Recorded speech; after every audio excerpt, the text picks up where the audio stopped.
Hello guys, welcome back to my YouTube channel. ఈరోజు వీడియోలో ఇడ్లీలోకి కారం పొడిని రుచికరంగా ఎలా ప్రిపేర్ చేసుకోవాలో ఈ వీడియోలో చూద్దాం. ఇడ్లీలోకి కాదండోయ్, దోశ, వడ, ఉప్మా అండ్ రైస్లోకి కూడా పర్ఫెక్ట్గా సెట్ అయిపోతుంది. వీడియోలోకి వెళ్ళే ముందు ఇప్పటి వరకు నా ఛానల్ని సబ్స్క్రైబ్ చేసుకోకపోయింటి, please do like, share, subscribe to my channel. Let's start.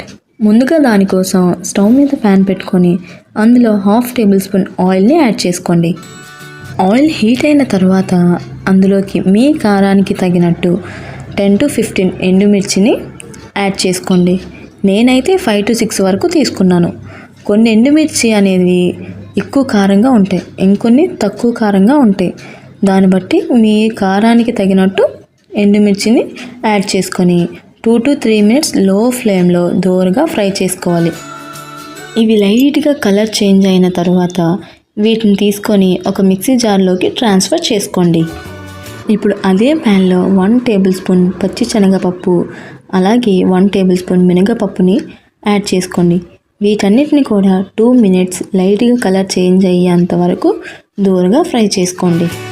ఇవి కొంచెం లైట్గా కలర్ చేంజ్ అయ్యాక 1 టేబుల్ స్పూన్ జీలకర్రని కూడా యాడ్ చేసుకోండి.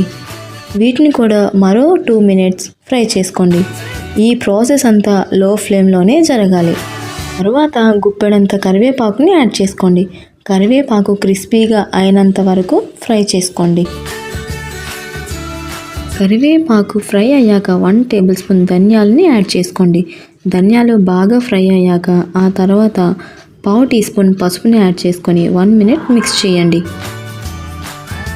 ఆ తరువాత ఇందులోకి చిన్న లెమన్ సైజ్ అంత చింతపండుని తీసుకొని 1 minute మిక్స్ చేసుకోండి. ఆ తర్వాత స్టవ్ ఆఫ్ చేసుకొని పూర్తిగా కూల్ అవ్వనివ్వండి. ఈ దినుసులన్నీ కూల్ అయ్యాక మిక్సీ జార్లోకి ట్రాన్స్ఫర్ చేసుకొని మీ టేస్ట్కి తగినంత సాల్ట్ వేసుకొని ఒక 4 వెల్లుల్లి రెబ్బల్ని యాడ్ చేసుకోండి. తర్వాత మొత్తాన్ని బ్లెండ్ చేసుకోండి. మరీ ఫైన్ పౌడర్లా కాకుండా, అలాగే కోర్స్గా కాకుండా ఈ వీడియోలో చూపించిన విధంగా బ్లెండ్ చేసుకోండి. టేస్టీ కారం పొడి రెడీ అయిపోతుంది. ఇప్పుడు దీన్ని ఎయిర్ టైట్ కంటైనర్లో స్టోర్ చేసుకోండి. 1 month పాటు పాడవకుండా ఫ్రెష్గా ఉంటుంది. ఈ కారం పొడిని ఇడ్లీ, దోశ, వడ, ఉప్మా ఎందులోకి తీసుకున్నా చాలా టేస్టీగా ఉంటుంది. ఈవెన్ ఎప్పుడైనా కర్రీ లేకపోయినా రైస్లోకి కూడా కొద్దిగా నెయ్యి వేసుకొని సర్వ్ చేసుకుంటే చాలా టేస్టీగా ఉంటుంది.